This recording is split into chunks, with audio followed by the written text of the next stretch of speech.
Hello students, कैसे हैं आप सब।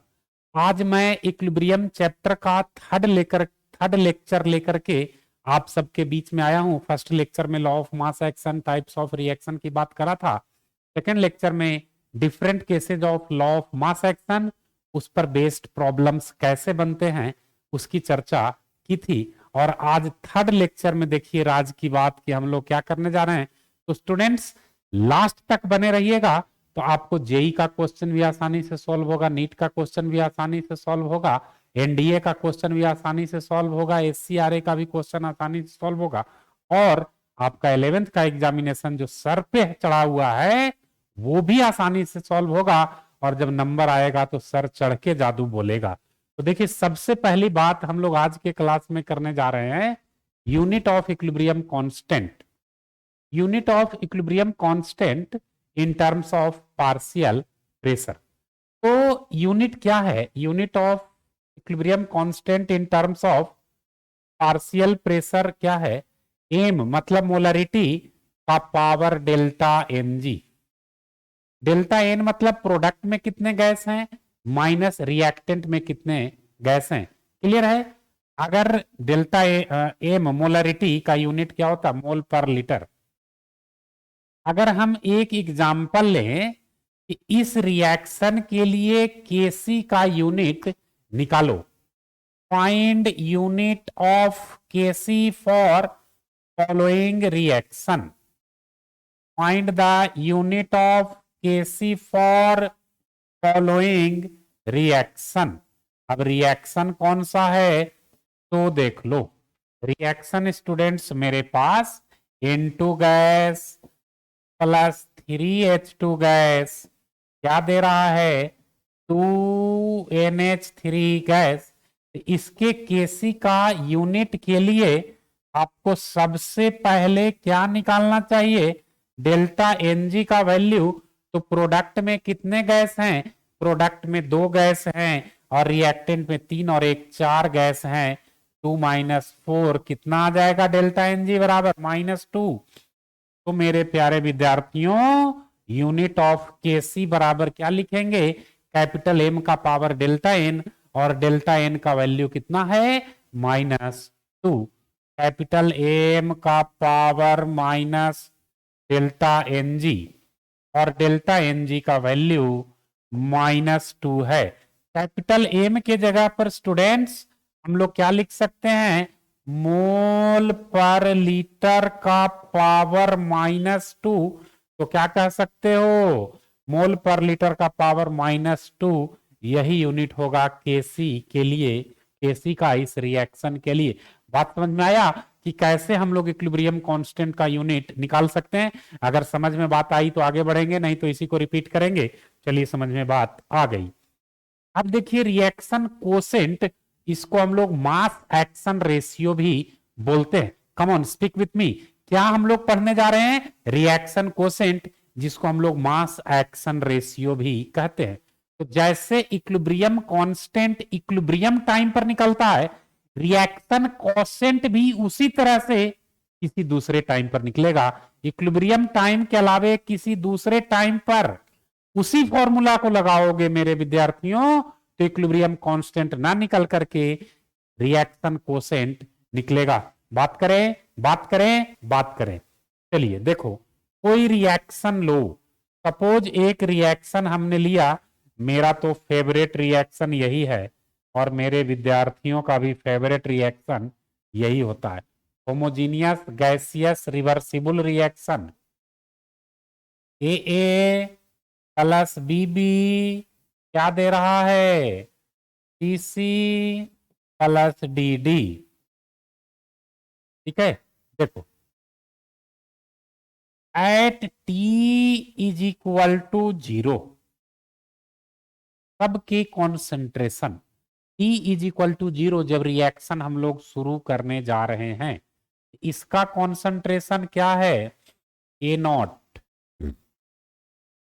इसका कॉन्सेंट्रेशन क्या है? B not.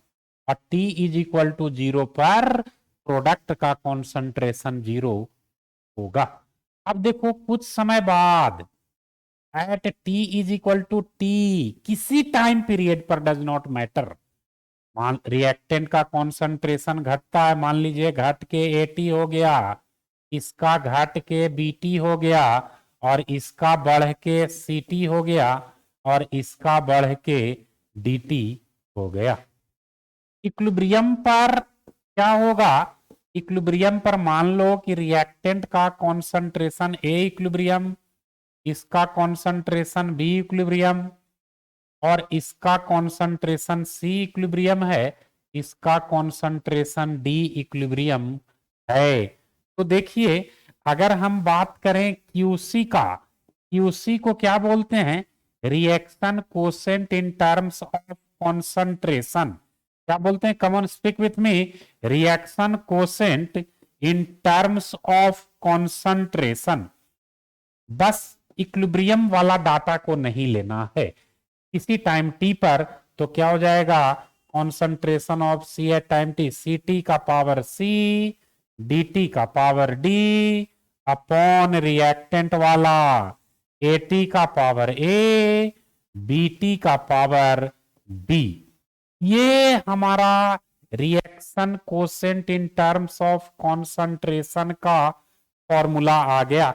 अगर इसी में स्टूडेंट्स हमको इक्विलिब्रियम कांस्टेंट फाइंड करना हो, वो डाटा न लेकर के हम इक्विलिब्रियम वाला डाटा लेंगे। केसी बराबर क्या लिख सकते हैं? Concentration of C at equilibrium का power C, concentration of D at equilibrium का power D, upon concentration of A at equilibrium का पावर ए। यही दोनों में डिफरेंट है, क्यूसी और केसी में। केसी को क्या बोलते हैं? Equilibrium constant in terms of partial pressure. Equilibrium time पर केसी निकलेगा, इक्विलिब्रियम टाइम के अलावा किसी दूसरे टाइम पर क्यूसी निकलेगा। अब देखिए, रिएक्शन कोसेंट हम पार्शियल प्रेशर के टर्म में भी बात करना चाह रहे हैं। इसी में बात करें या आगे? देखिए, reaction quotient in terms of partial pressure का बात करते हैं। थोड़ा सा इसको हम इरेज कर ले। देखो, वही रिएक्शन ले लो, a A plus b B क्या दे रहा है? C C plus d D. एकदम फेवरेट रिएक्शन ले लो, a gas plus b B gas क्या बना दे रहा है? C C gas plus d D gas. मान लो मेरे प्यारे बच्चों, at T is equal to 0, A का partial pressure P A naught, B का partial pressure P B naught, C और डी का पार्शियल प्रेशर 0 है। इसी समय टी पर, at T is equal to T, A का पार्शियल प्रेशर घट के पी ए टी हो गया, बी का पार्शियल प्रेशर घट के पीबीटी हो गया, सी का पार्शियल प्रेशर घट के पीसीटी हो गया, और डी का पार्शियल प्रेशर घट के पीडीटी हो गया। लेकिन केला लोग इक्विलिब्रियम पर देखो, मान लो कि ए का partial pressure P A equilibrium, B का partial pressure P B equilibrium, C का पार्शियल प्रेशर पीसी इक्विलिब्रियम, और डी का पार्शियल प्रेशर पीडी इक्विलिब्रियम। तो equilibrium constant in terms of partial pressure same उसी तरीके से निकलेगा जैसे equilibrium constant in terms of concentration निकला था। तो क्यूपी क्या हो जाएगा? Partial pressure of C at any time T का power C, partial pressure of D eight any time T का पावर डी, अपॉन क्या? इसी तरह से पी ए टी का पावर ए, पीबीटी का पावर बी। ये क्या हो गया? Reaction quotient in terms of partial pressure. क्या हो गया? पी पार्शियल प्रेशर को रिप्रेजेंट कर रहा है, reaction quotient in terms of partial pressure. Clear? और सी रहता तो यही चीज को हम बोलते हैं reaction quotient in terms of concentration. P है इसलिए पार्शियल प्रेशर, यही अगर केपी लिख दें तो इक्विलिब्रियम वाला डाटा रखना होगा। कौन सा डाटा रखना होगा? इक्विलिब्रियम वाला डाटा रखना होगा। क्या हो जाएगा? Partial pressure of C at equilibrium का power C into partial pressure of D at equilibrium का power D upon partial pressure of A at equilibrium का power A into partial pressure of B at equilibrium का power B. बोलिए Q C, K C, Q P, K P में अभी भी कोई दिक्कत है क्या? तब मैं नहीं कुछ कर सकता। चलिए आगे बढ़ा जाए। क्या आगे बढ़ा जाए? तो देख लीजिए, prediction of direction of reaction की बात हम लोग को करनी है। Prediction of direction of reaction, इसका 3 केस है। केस 1, केस 1 क्या ध्यान रखोगे कि कभी कभी क्या हो सकता है कि क्यूसी लेस देन केसी है, मतलब रिएक्शन कोसेंट इक्विलिब्रियम कांस्टेंट से कम होगा, या क्यूपी लेस देन केपी, दोनों एक ही चीज है, एक प्रेशर के टर्म में और एक कॉन्सेंट्रेशन के टर्म में। अगर ऐसा हुआ तो क्या होगा? दूसरा पॉसिबिलिटी क्या है? इसका जस्ट उल्टा, क्यूसी ग्रेटर देन केसी, या क्या बोल सकते हैं क्यूपी ग्रेटर देन केपी, ये दूसरा पॉसिबिलिटी है। एक पॉसिबिलिटी विद्यार्थियों अभी और है कि क्यूसी बराबर केसी या क्यूपी बराबर केपी।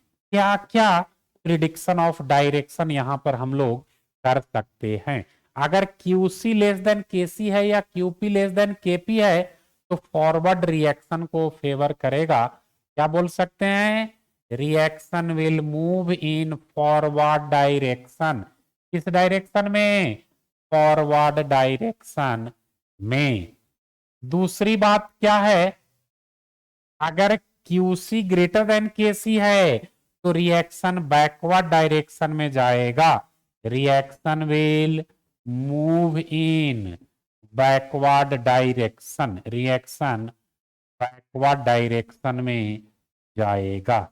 तीसरी बात, अगर दोनों बराबर है तो reaction automatically, reaction already equilibrium में है, ये क्या हो गया? Reaction is in equilibrium. बोलिए मजा आ रहा है कि नहीं आ रहा है? मजा आ रहा है या सजा रहा है? चलिए सजा रहा था, ऐसे पढ़ाई का कोई मतलब नहीं है। चलिए बहुत मजा आता है मेरे पढ़ाई में। नेक्स्ट बात, प्रिडिक्शन की बात हो गई, equilibrium constant and extent of reaction भी हो गया। तो अब हम लोग क्वेश्चन की बात करेंगे। क्वेश्चन कैसे बनेगा? लॉ ऑफ मास एक्शन हम लोगों ने देख लिया, तो अब क्वेश्चन बनेगा। उससे पहले एक टॉपिक था extent of reaction and equilibrium constant. देखिए इसका भी 3 केस है, तीनों केस बस ध्यान रखना और कुछ करना नहीं है। केस 1 में क्या कहता है?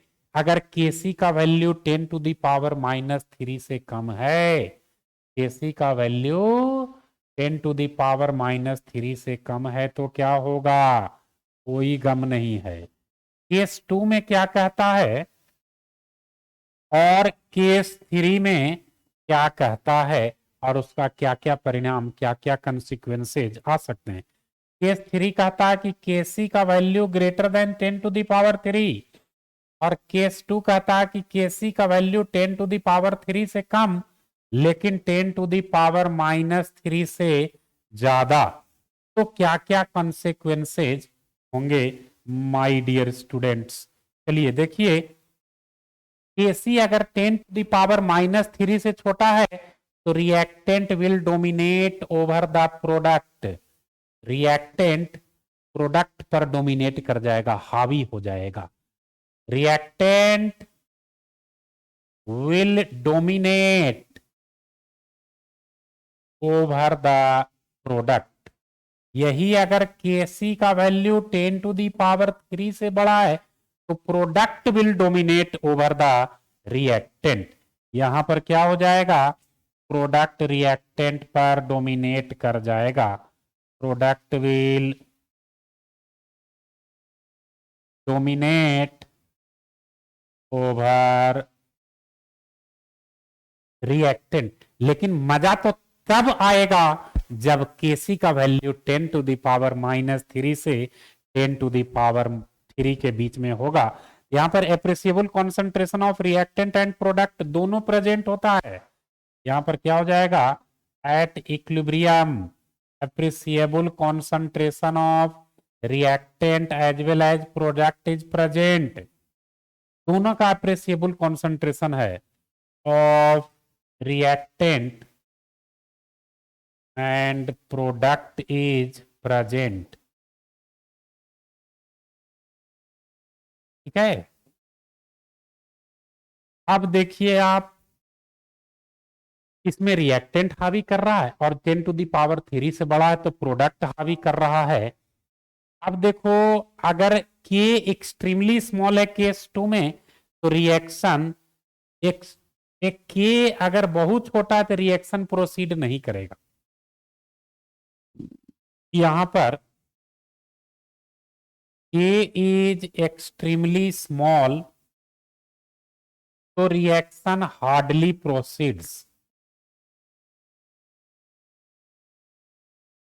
Reaction hardly proceeds. और K अगर एक्सट्रीमली लार्ज है तो क्या होगा, ये केस 2 का A था, अब केस 2 का B। अगर Kc इज एक्सट्रीमली लार्ज तो reaction proceeds very easily. Extremely large तो क्या होगा, reaction will proceed very easily. ठीक है, छोटा है तो नहीं प्रोसीड करेगा, लेकिन Kc का वैल्यू मोटा है तो रिएक्शन आसानी से प्रोसीड करेगा। क्लियर। अब ये हो गया equilibrium constant and extent of reaction. Students, अब क्वेश्चन किया जाए। बिना क्वेश्चन बिना चयन कहाँ रे, वो भी इक्विलिब्रियम जैसे चैप्टर में। देखो फर्स्ट क्वेश्चन क्या कह रहा है, कोई रिएक्शन दिया है, 2 रिएक्शन दिया है, तो कह रहा है दोनों रिएक्शन के इक्विलिब्रियम कांस्टेंट के बीच में रिलेशन क्या होगा। तो देखो पहला रिएक्शन क्या दिया है, N2 + 3H2 क्या बना दिया, 2NH3। इसके इक्विलिब्रियम कांस्टेंट को Kc मान लो। ठीक है, और दूसरा क्या दिया है, हाफ N2 + 3/2H2 ये बना दे रहा है NH3। इसके इक्विलिब्रियम कांस्टेंट को K' मान लीजिए। ये इक्वेशन नंबर 2 है, ये इक्वेशन नंबर 1 है। इक्वेशन 1 से 2 तुम कैसे ला सकते हो, इक्वेशन 1 से 2 तुम कैसे ला सकते हो, देखिए कैसे आएगा, multiply 1/2 on both side of, multiply by 1/2 on both side of 1। Reaction 1 को दोनों तरफ 1/2 से मल्टीप्लाई कर देंगे तो वो मिल जाएगा। देखिए कैसे मिलेगा, 1/2 N2 + 3/2 N2 क्या दे रहा है, 2/2 NH3 यानी सिंपल NH3। और हम लोग क्या जानते हैं, इस नंबर से मल्टीप्लाई करते हैं इक्विलिब्रियम कांस्टेंट पर, वो नंबर पावर में चढ़ जाता है। इस रिएक्शन का इक्विलिब्रियम कांस्टेंट K' किसके पावर में चढ़ेगा, Kc के। तो K' बराबर Kc का पावर 1/2, यानी क्या बोल सकते हैं, K' बराबर √Kc। तो दोनों के इक्विलिब्रियम कांस्टेंट के बीच में रिलेशन आ गया। वेरी गुड, आगे क्वेश्चन की ओर बढ़ते चलिए। क्वेश्चन नंबर 2 क्या कह रहा है, equilibrium constant for the reaction. कोई रिएक्शन है N2 + 2O2, N2 + 2O2 2NO2, ये रिएक्शन है। सारा at a particular temperature is 100, equilibrium constant का वैल्यू 100 दे रखा है। Write down the equilibrium law equation for the following reaction and determine the value of equilibrium constant. देखिए इसके Kc का वैल्यू 100 दिया है और इसको मदर इक्वेशन मान लेते हैं A, जहां जरूरत पड़ेगा इसको यूज करेंगे। इसको हम स्क्वायर ब्रैकेट में और सुंदर सा घेर लेते हैं इक्वेशन ए को। तो इक्वेशन 1 के लिए इक्विलिब्रियम लॉ इक्वेशन लिखने कह रहा है। तो पहला इक्वेशन के लिए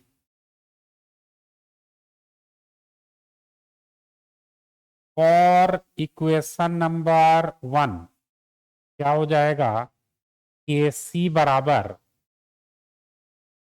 प्रोडक्ट वाला ऊपर होता है N2 का कॉन्सेंट्रेशन इंटू O2 का पावर 2 अपॉन NO2। NO2 का कोफिशिएंट 2 है तो पावर में 2 चला जाएगा। अब देखो तो ये रिएक्शन क्या, इसका ठीक उल्टा, इसका Kc का वैल्यू क्या हो जाएगा,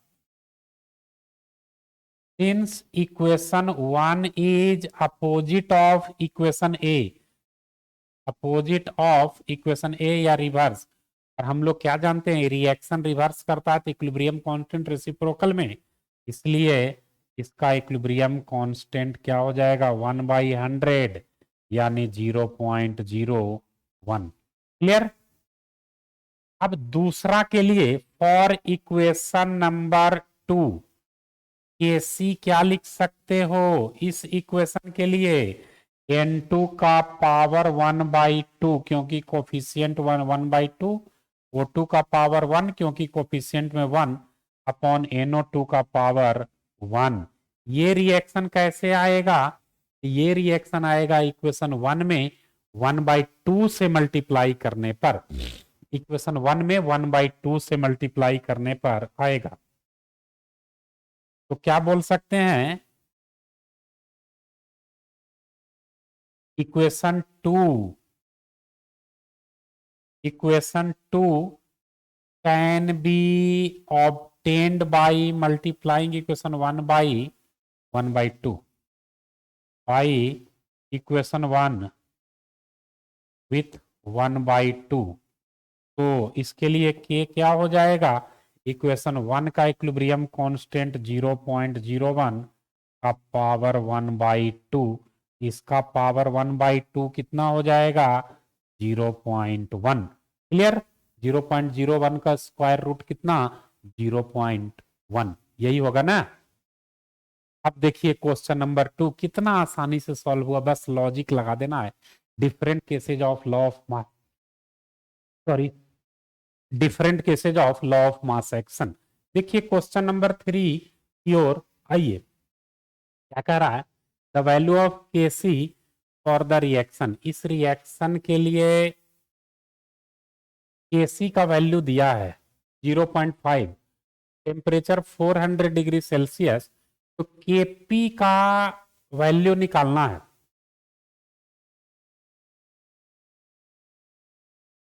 चलिए तो हम लोग क्या जानते हैं, Kp बराबर Kc इंटू RT का पावर डेल्टा Ng, और इसके लिए डेल्टा Ng क्या होगा, प्रोडक्ट में 2 गैस रिएक्टेंट में 4 गैस, तो डेल्टा Ng -2 हो गया।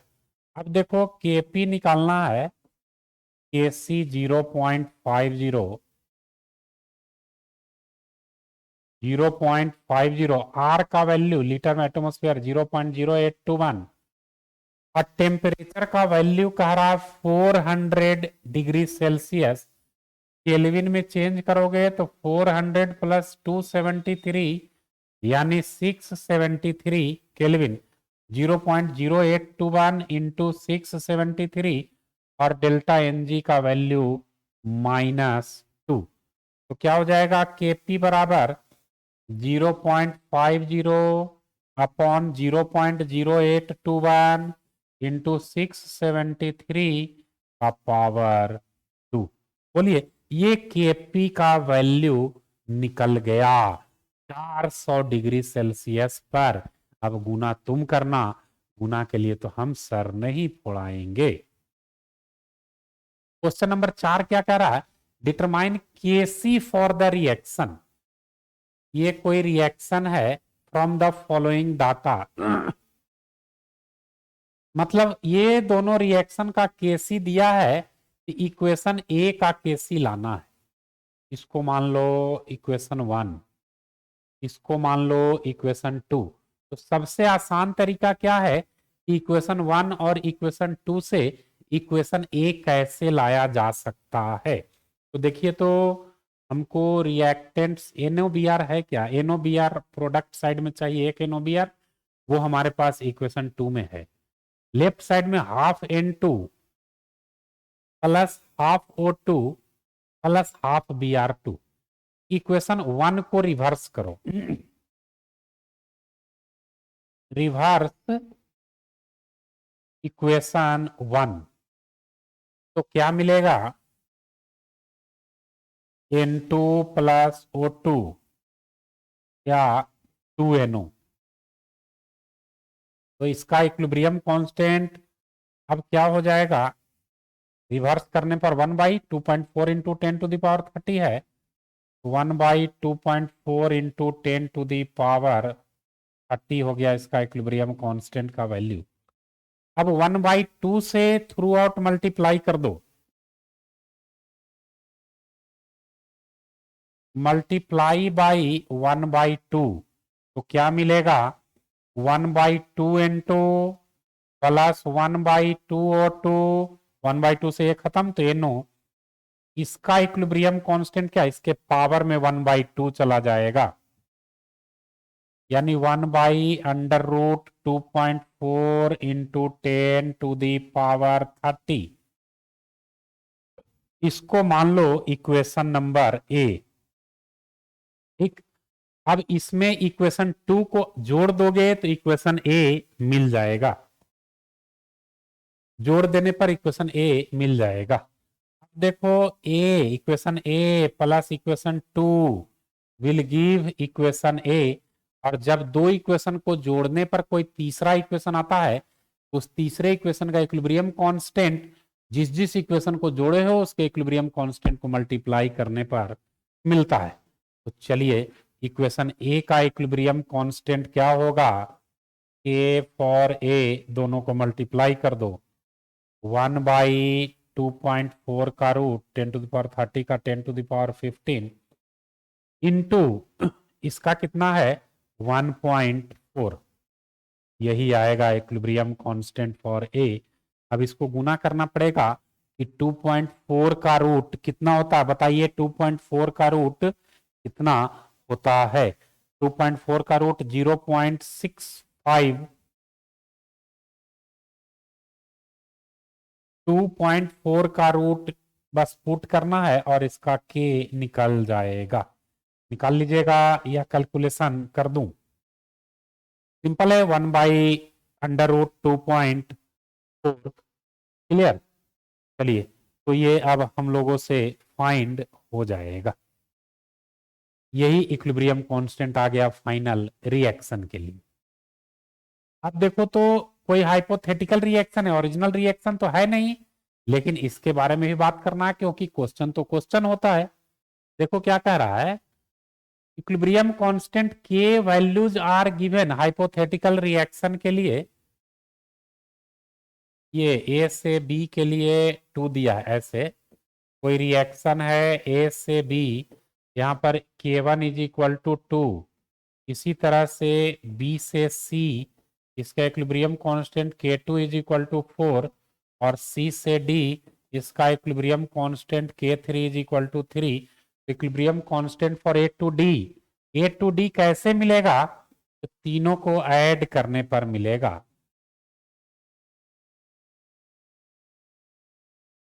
अगर हम 1 2 3 को ऐड कर देते हैं तो क्या मिलेगा, बी से बी खत्म, सी से सी खत्म, तो क्या मिल जाएगा ए से डी, और इसके लिए इक्विलिब्रियम कांस्टेंट क्या हो जाएगा, K1 into K2 into K3, 2 गुने 4 गुने 3, 24 आएगा, ऑब्जेक्टिव क्वेश्चन है 24 आएगा। देखिए 24 ए से डी लाना ही है ना, बी से बी कट गया, बी से सी दिया हुआ है और सी से डी दिया हुआ है, तो सी से डी भी कट गया और ए से डी लाना, तो 24 आएगा, और 24 किसी ऑप्शन में है नहीं, तो कौन सा ऑप्शन टिक करेंगे बताइए, किसी ऑप्शन में 24 है नहीं, तो कौन सा ऑप्शन टिक करेंगे? एक ऑप्शन ई बना लो और 24, क्योंकि एक बार मुंह से निकली हुई आवाज और बंदूक से निकली हुई गोली और धनुष से निकला हुआ बाण और इस कलम से निकला हुआ आंसर कभी वापस नहीं होता है। चलिए क्वेश्चन नंबर 6 की बात करें। क्या कहता है? एकदम मजे में बनाइए, खेला करिए क्वेश्चन के साथ। क्या कह रहा है? इफ इन द रिएक्शन, कोई रिएक्शन है, खेला करिए कहने का मतलब रिएक्शन के साथ तुम फुटबॉल तो खेल नहीं सकते हो। चलिए हमारा राष्ट्रीय खेल है हॉकी, उसी को खेल लिया जाए। ये रिएक्शन है। क्या कह रहा है? X is that part of N2O4 which dissociate, माने N2O4 का जो इनिशियल पार्ट है उसमें से X डिसोसिएट होगा। Then number of molecule at equilibrium will be, मान लो at T is equal to 0, ये 1 है, ये 0 हो जाएगा। एट इक्विलिब्रियम कितना? 1 माइनस एक्स, तो ये 2x। तो number of molecule at equilibrium दोनों को ऐड कर दो, रिएक्टेंट प्रोडक्ट दोनों को ऐड कर दीजिए। Number of molecule at equilibrium 1 minus x plus 2x, यानी कितना? 1 प्लस एक्स। कौन सा ऑप्शन है जी? Option number C. बोलिए कोई समस्या है तो? No sir. तो क्वेश्चन नंबर 7 की ओर बढ़िए। देखिए 3 रिएक्शन दिया है, तीनों का इक्विलिब्रियम कांस्टेंट दिया है। ये कोई इक्वेशन ए है, इसका इक्विलिब्रियम कांस्टेंट क्या होगा? मतलब तीनों में तुम कौन सा ऑपरेशन करोगे? हार्ट का ऑपरेशन करोगे कि किडनी का ऑपरेशन करोगे कि लंग्स का ऑपरेशन करोगे? माने डॉक्टर तुम हो, तुम ऑपरेशन करके कैसे यहां तक पहुंचोगे, ये आपको सोचना है। तो देखिए NH3 हमको लेफ्ट साइड में चाहिए, इक्वेशन 1 पलटना पड़ेगा। NH3 हमको लेफ्ट साइड में चाहिए, इक्वेशन 1 पलटना पड़ेगा। तो कलम का कलर चेंज हो जा सिम सिम। इसको मान लो इक्वेशन 1, इसको मान लो 2, इसको मान लो 3। तो क्या हो गया? रिवर्स इक्वेशन 1, 2NH3 उधर हो जाएगा, तो क्या हो गया? 2NH3 क्या देगा? N2 plus 3H2। तो इसका इक्विलिब्रियम कांस्टेंट आप K1 ना हो करके 1/K1 हो जाएगा, क्योंकि रिएक्शन उलट गया। 2NH3 हो गया। अब हमको 5/2O2 चाहिए। छोड़िए, O2 तो सब में है ना, थोड़ा हेडक है। 2NO हमको राइट साइड में चाहिए। इक्वेशन 2NO में राइट साइड में 2NO ही है इक्वेशन 2 में। अब सिंपली इक्वेशन 2 को यहां पर लिख दो। क्या हो जाएगा? N2 प्लस O2 2NO, जिसका इक्विलिब्रियम कांस्टेंट K2 है। अब हमको 3H2O राइट साइड में चाहिए। इक्वेशन 3 में 3 से मल्टीप्लाई कर दो। 3 इंटू इक्वेशन 3 क्या मिलेगा? 3H2 प्लस 3/2O2 क्या दे देगा? 3H2O। तो इसका इक्विलिब्रियम कांस्टेंट क्या हो जाएगा? K3 का पावर 3। क्या हो जाएगा? K3 का पावर 3। अब देखो तीनों को ऐड कीजिएगा तो फाइनल ए इक्वेशन मिल जाएगा। नाम दे दो ना इसको, इक्वेशन नंबर ए, बी और सी। ए प्लस बी प्लस सी ए नंबर देगा। तो equilibrium constant for A number क्या होगा? तीनों के इक्विलिब्रियम कांस्टेंट को मल्टीप्लाई कर दीजिए। 1/K1 into K2 into K3 का पावर 3। तो क्या आ जाएगा? K2 इंटू K3 का पावर 3/K1 के बराबर। K2 इंटू K3 का पावर 3/K1। कौन सा ऑप्शन आ गया? ऑप्शन नंबर डी हो गया। खेला कितना आसानी से सॉल्व हो गया। क्वेश्चन नंबर 8 की ओर आइए। What is the equation for the equilibrium constant Kc for the following reaction?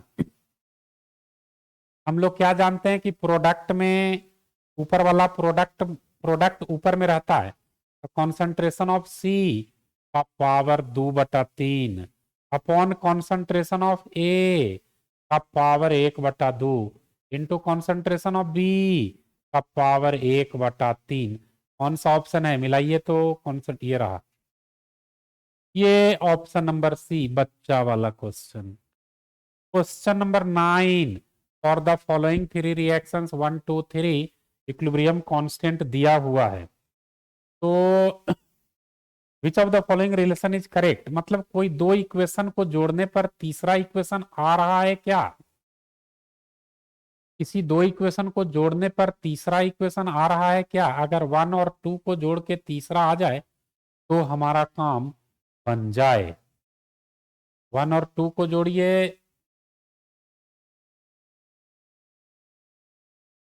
1 और 2 को जोड़ने पर आ रहा है क्या, या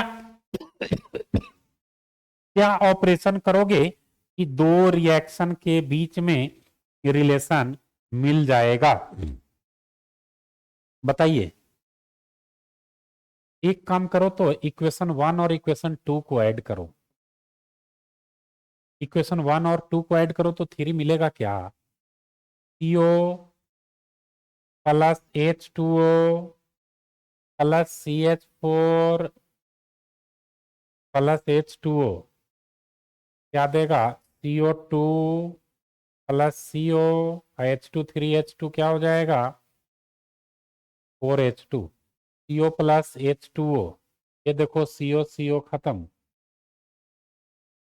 CH4 प्लस 2H2O क्या दे रहा है, CO2 प्लस 4H2, आ गया इक्वेशन 1 और 2, ऐड करने पर इक्वेशन नंबर 3 दे रहा है, यानी K3 बराबर K1 into K2, equilibrium constant, reaction add होने पर इक्विलिब्रियम कांस्टेंट मल्टीप्लाई हो जाता है, ऑप्शन नंबर डी हो गया। क्वेश्चन नंबर 10 की ओर बढ़िए, equilibrium constant K1 and K2 for the following equilibria क्या हो जाएगा, दिया हुआ है, आर रिलेटेड एज, कैसे होगा, अब देखो इसको 1 मान लो, इसको 2, तो 1 से 2 लाइए या 2 से 1 लाइए, रिलेशन निकल जाएगा, यही तरीका है।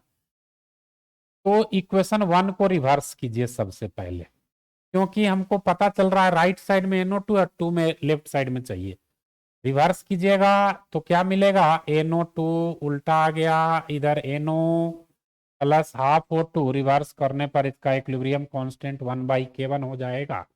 अब इसको 2 से मल्टीप्लाई कीजिए, मल्टीप्लाई बाई 2, तो क्या मिल जाएगा, 2NO2 क्या दे रहा है, 2NO प्लस O2, तो इसका इक्विलिब्रियम कांस्टेंट 2 से मल्टीप्लाई किए हैं 1/K1 स्क्वायर आ जाएगा, और यही रिएक्शन आ गया जिसका इक्विलिब्रियम कांस्टेंट पहले से K2 दिया हुआ है और हमने 1/K1 स्क्वायर लाया, K2 बराबर 1/K1 square, again equation number D, option number D correct answer है। स्टूडेंट्स, अगले क्लास में हम लोग KC और KP एक्सप्रेशन सीखेंगे।